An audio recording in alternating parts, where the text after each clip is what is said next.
Hi everyone, here we are with another video, and today we are moving out of classical philosophy, moving out of um, traditional metaphysics, uh, leaving behind the ancient world and jumping forward to the beginning of the modern era. Uh, Looking at Rene Descartes, uh, the Meditations on First Philosophy. And today we are looking at the first two meditations. So if you have this edition, we're starting on page 17. So a little bit of background and history, just a little bit. The era that we are jumping ahead to is the 17th century. Descartes' dates are 1596 to 1650. And Descartes is a French philosopher and is often referred to as the father of modern philosophy.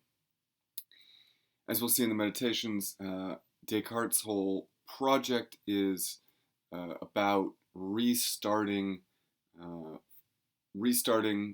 philosophical inquiry. The attempt to remove or as he says, demolish all previous ideas before him, and to attempt to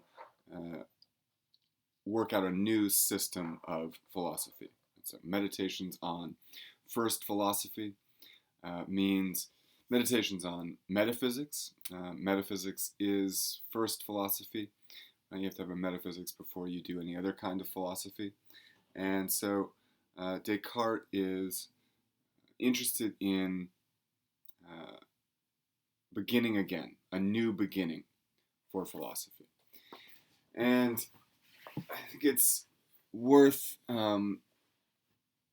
thinking about why Descartes thinks that we need to have a new beginning for philosophy, and why he needs to toss out all previous metaphysics.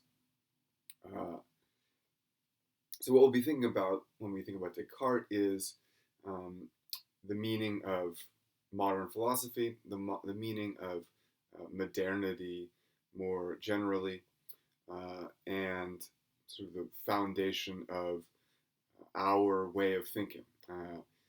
Whether or not we in the 21st century are really still part of this thing that's called modernity is hotly debated. I don't think it's an incredibly interesting or important debate to, discuss what sort of historical epoch we're in. It's not really that important, but it's certainly true that Descartes' legacy is very much alive in particular, the way we think about ourselves as individuals, the way we think about truth, and the way that we think about, among other things, science, the relation between science and religion, and the way that we think about not just ourselves, but what we are capable of knowing, capable of doing. So in that sense, whether or not we are in modernity or not is sort of irrelevant. What's important is the extent to which we remain within a Cartesian framework. I'll be referring to the ideas of Descartes as Cartesian. So why does this new moment in history begin? What calls for a new philosophy, a return to the beginning of philosophy? Why are we making this large jump from 3rd century Rome to 17th century France?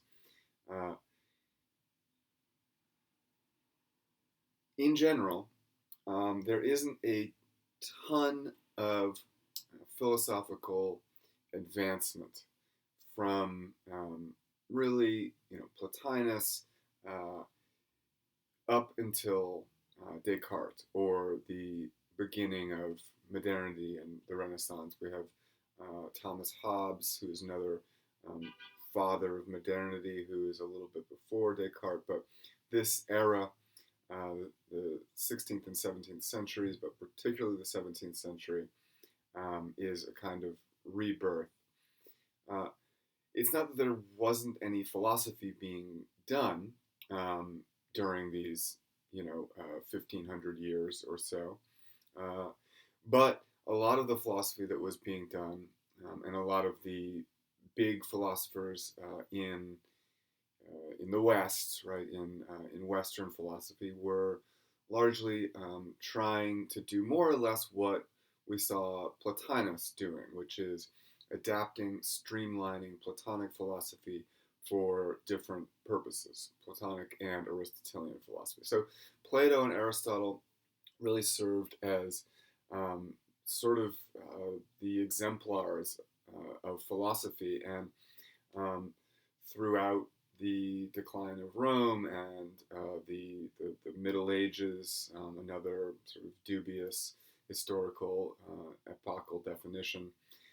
Throughout this period, you had philosophers, but they very often identified more as theologians. So we have Augustine, who is very much a significant and real philosopher, but he is largely, again, adapting Platonic ideas and Aristotelian ideas, very much more emphasis on Plato, like with Plotinus, adapting those ideas for Christian theology, and trying to reconcile sort of biblical teachings with Plato. We also have Thomas Aquinas, who's a 13th century Christian theologian, who is sort of the Aristotelian counterpart to Augustine, who is trying to negotiate Aristotelian philosophy with Christian theology. Um, those are very interesting projects. I mean, in particular, I think Augustine is beautiful and fun to read, and I strongly encourage you to read those if that's what you're interested in. But I think we kind of, to some significant degree, covered that with Plotinus, and I don't think we need to belabor those points too much. So we're going to jump ahead. So for this large historical period, Plato and Aristotle are sort of unquestioned philosophical masters. Aquinas, for example, simply refers to Aristotle as the philosopher. And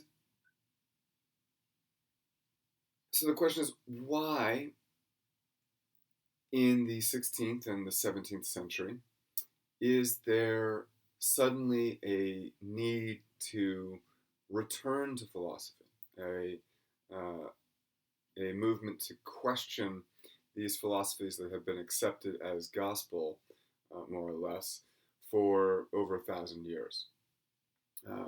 What happens? Well, the answer to that, obviously, is innumerable things. Many, many things happen. And some of them are political, some of them are social. But I want to highlight a couple of things that I think are particularly important, that lead to the Cartesian Revolution in philosophy, Descartes' return to first philosophy. And I would say that in general, what changes is, there are a lot of things, but let's focus on this one for now. What changes is that is the globe begins to shrink a little bit. In Europe, we have the age of exploration that is beginning. And we are seeing European explorers go out and encounter um, vastly different cultures, cultures that have had no contact with European culture, with the tradition of Greek philosophy. Uh, and so we see Europe sort of begin to think about the world in a different way and to sort of question, or not question, but to feel the need to justify their own philosophy, their own worldview in respect to these other cultures and peoples. Uh,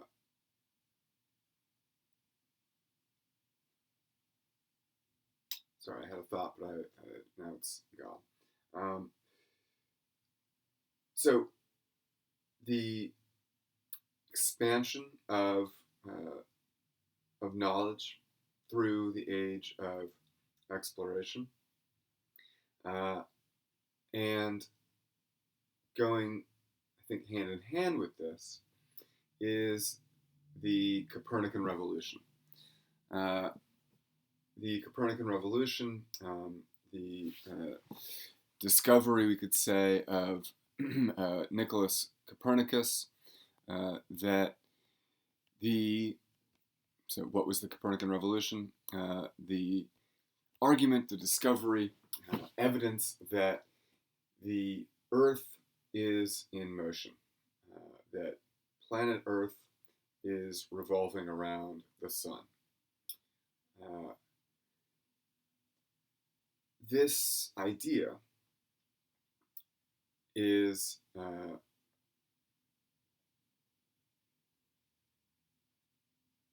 well, okay, the Copernican Revolution. Let's put that on pause for one more second. I'm going to come back and say more about that. But I want to name one third major cause that marks a turning point in history that begins this process of philosophical reevaluation. And that is the Reformation.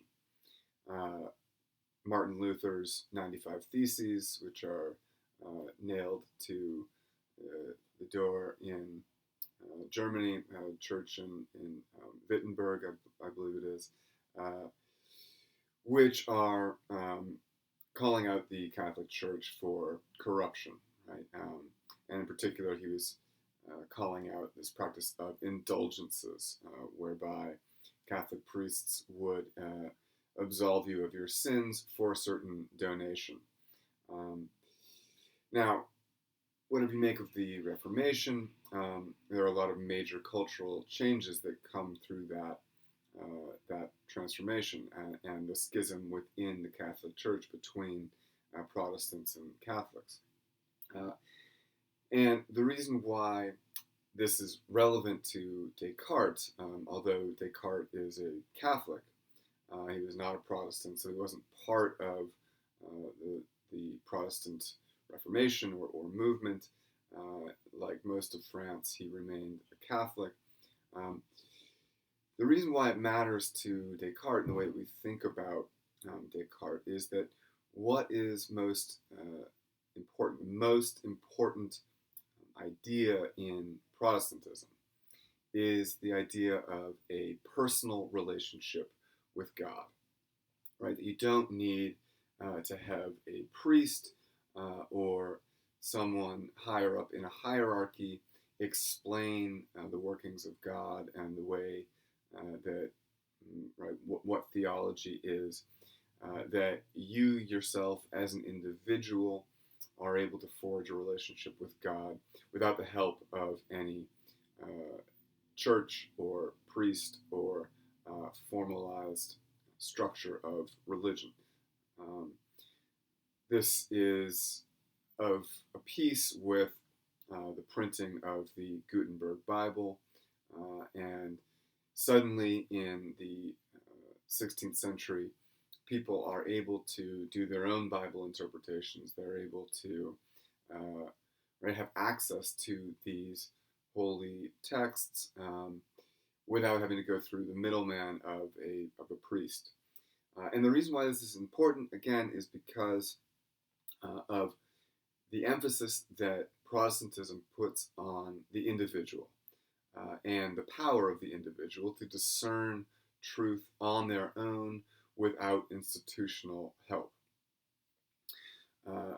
That emphasis on individuality, on free thinking to an extent, and the challenge to institutions that is inherent in that, all of this plays into Descartes' philosophy, and I think we can see Descartes in some ways speaking to that idea of individualism, that idea of an individual relationship to truth and God, and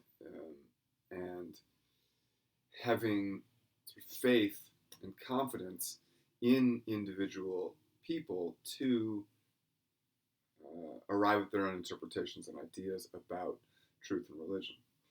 So Descartes is in part adding to the empowerment of the individual that begins with Luther and Protestantism.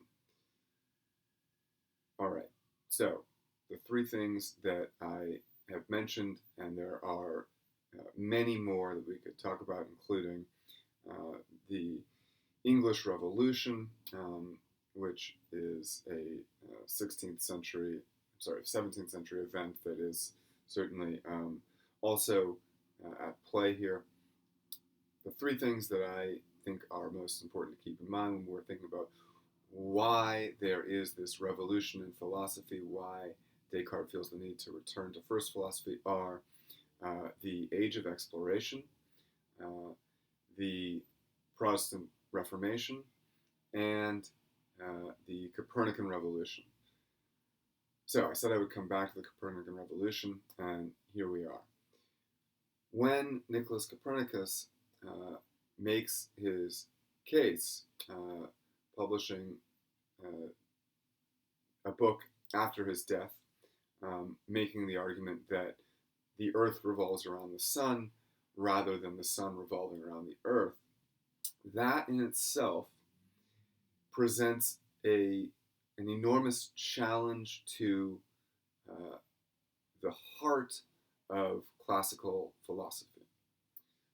And Copernicus's ideas are then picked up by Galileo Galilei in also the 17th century.